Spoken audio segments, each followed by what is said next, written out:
How do people learn? Charlotte Smith, ALEC 533.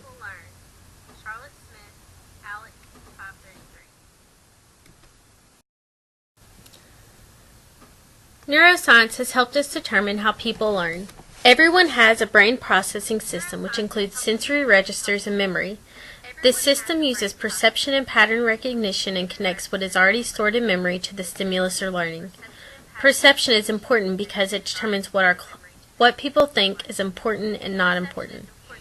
Techniques such as announcing when information is important, including movement in presentation, using novelty to attract attention, and stimuli, which is louder, brighter, or more pronounced, to bring more attention, can be used to ensure important information is indeed perceived as important.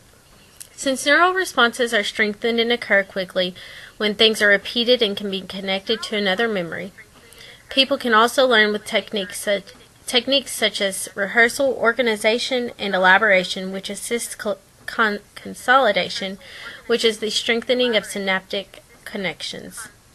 Stronger synaptic connections encourages connections to occur more automatically and communicate better. Learning also occurs through multiple activations and inputs that occur more often, which make stronger neural connections. People need the brain stimulated in many different ways, including visual, which can be shown, and auditory, which can be shown with people watching a PowerPoint and listening to a teacher, and repetitive information demonstrations such as a hoof cleaning demonstration or cooking demonstration, or hands-on learning such as a cooking class can be used in order for a skill or information to be learned. People can learn through observation because cortical circuits react whether that people are observing or performing an action, which is great for educators as money is not always readily available.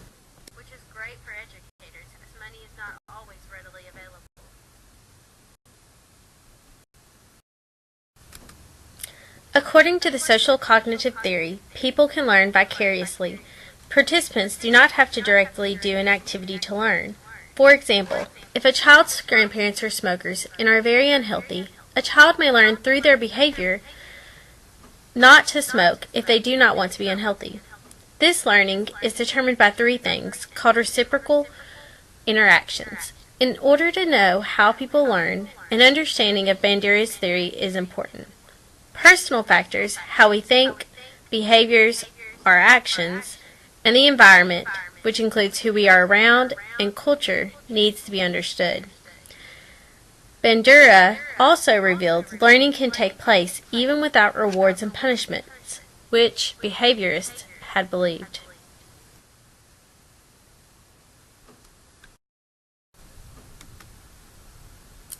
According to the information processing theory, learning takes place best when the information is connected to information already stored in the long-term memory and is compared during the connection to prior learning. Information must be relatable for the participants and what they are doing in their life and should also be able to be cross-referenced. This can be done through advanced organizers, which are broad statements presented at the outset of lessons that help to connect new material to prior learning. An educator's role in the classroom is to facilitate the increase of important information into the long-term memory and enable students to retrieve information to solve problems. In order for information learned to be stored in long-term memory, the information must be rehearsed or the information will be lost quickly. According to the levels of processing theory, students process learning on different levels, including physical, acoustic, and semantic, with semantic being the deepest. Semantic learning increases the depth of learning and increases the probability the information will be retained. Learning can be improved with the use of encoding learning strategies such as organizing, elaboration, and schema. In organizing, the educator can use a graph or hierarchical organizer to show broad ideas and the parts of the broad idea. For elaboration, educators can use mnemonic devices such as SMART, which is used to describe the way to create and analyze goals. S stands for specific, M stands for measurable, A stands for attainable, R stands for reachable, and T stands for time-bound. Participants use schemas when they organize information into a sequence which makes sense to the learner.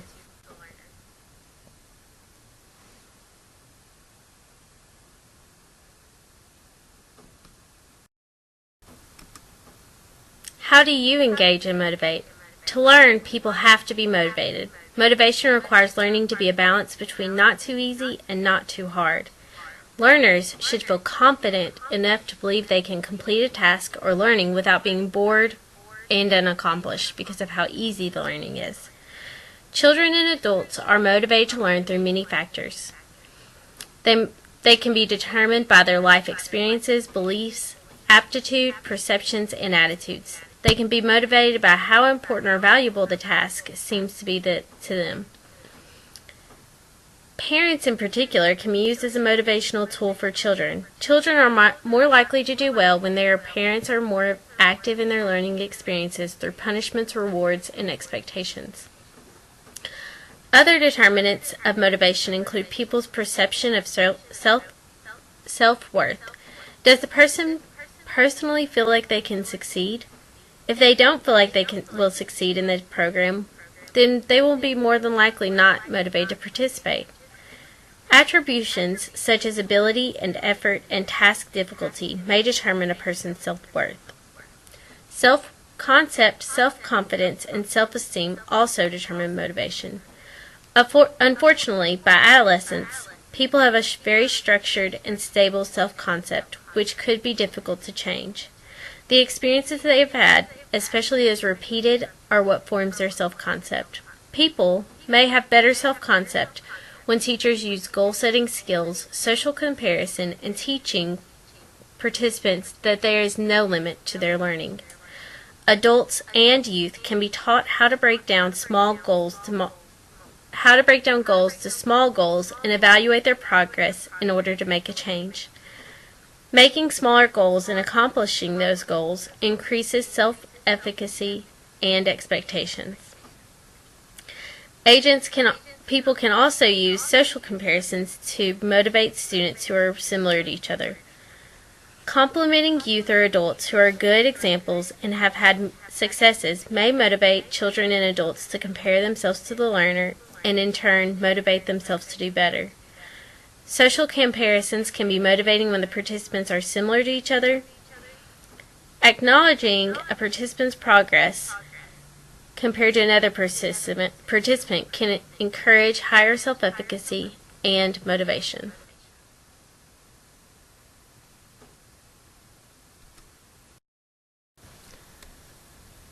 According to Shunk and developmental theories, norms have limited usefulness. People learn best when learning is personalized to the person and enables the person to explore challenges and use their creativity. An important part of learning is playing and experimenting. According to Shunk, instructions need to be matched to children's cognitive abilities. Topics should be revisited, but each time the learning should be a little more complex as the student develops. Children may need concrete examples to understand abstract learning. To hold children's attention, the information needs to be relevant, which means concrete. Hands-on learning can help people see the information they are learning in real-world applications. Learning should occur in small groups or individually. Parental involvement is important to children's learning and development. Parents should be given the opportunity to volunteer, attend events to support their children, and invited to participate in their child's learning, according to developmental theories. Once a teacher has the parents' support, they must motivate the students to keep engaged. People can keep children motivated by not only providing competitive opportunities, but also providing opportunities which do not demonstrate a student's inability. Group projects are suggested as one way to not single out individuals. Many classroom activities are group projects where students are expected to work together and find their niche in the groups. Also important to learning is the classroom environment. Classes should be led in a collaborative and democratic leadership style. Expectations should be known while encouraging the individual to do better, increasing positive self-efficacy. When educators are authoritative, people may not be as productive unless the teacher is present. But if they are too laid back, the atmosphere will be chaotic with little direction and may feel like wasted time.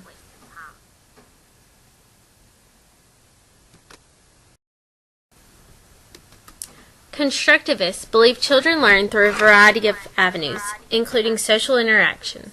Social interaction between the participants can be accomplished through reflection and working in teams, encouraging peer collaboration and peers working on tasks together. Learning occurs with equilibration, using assimilation and accommodation to learn.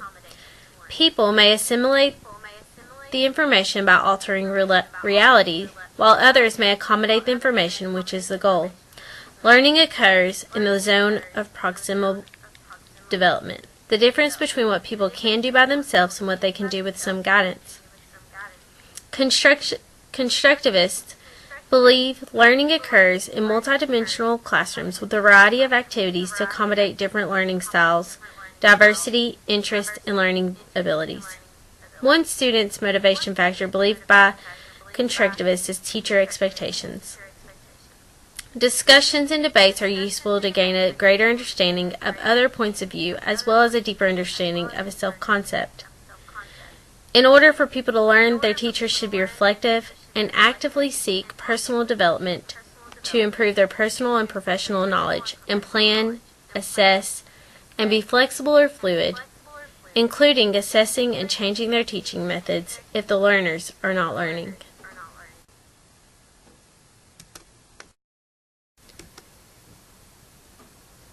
Now that we have talked about all of the different learning theories, how do we know if students have really learned?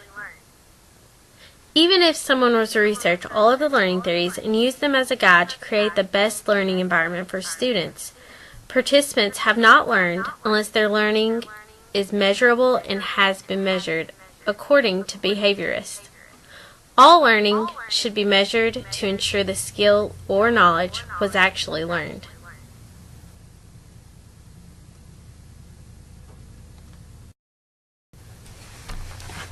How can learning theories improve learning environments and extension? As an extension educator, learning theories guide how I teach every day, and as I grow in extension and begin to create my own curriculums and lessons, I will use the learning theories to lead the development. My first creative work will be the 4-H Modeling Club curriculum. Lesson plans will be based off of the many different learning theories, with each lesson entertaining different aspects. For example, the curriculum is based from Bandura's social cognitive theory. Students model what they see. If we can assist the students in being great role models through participating in the 4-H Modeling Club, then we are not only affecting the participants themselves, but others as well. We will also see behaviorism, which can be seen as small awards will be given for participation in extra activities, and can also be seen in the development of the club contingency contract, which will be made by the participants and educator to ensure students have success in the club. Next, social cognitive theory research will assist in guiding outcome expectations for the program. I want the participants to know what they will get out of the activities we do, based on external and internal outcomes. We will also use information processing theory to guide the development of each lesson, as each lesson will begin with relating the lesson with what the participant already knows. I will also work the information into long-term memory according to the information processing theory to enable students to retrieve information to solve problems through rehearsal and semantic activities. Constructivism will be used in the modeling club as participants work together for social interaction, and classrooms will be also multidimensional according to the constructivists, with a variety of activities to accommodate different learning styles, diversity, interests, and learning abilities. Teachers will also be encouraged to be reflective and actively seek personal development to improve their personal and professional knowledge, and plan, assess, and be flexible or fluid with the 4-H Modeling Club. Motivation will be encouraged using the social cognitive theory. Teachers will use goal-setting skills, social comparison, and teach participants there is no limit to their learning. Self-regulation theories will guide the importance of encouraging participants to analyze their self-schemas and discuss them in the 4-H Modeling Club. Each week, participants will make a goal and analyze their self-schemas, and analyzing their self-schemas will assist them in creating their goal. According to developmental theories, parents are an important aspect of learning. So parents will be asked to volunteer with the club, and every lesson will include information on how each topic is relevant to the participants now and in the future.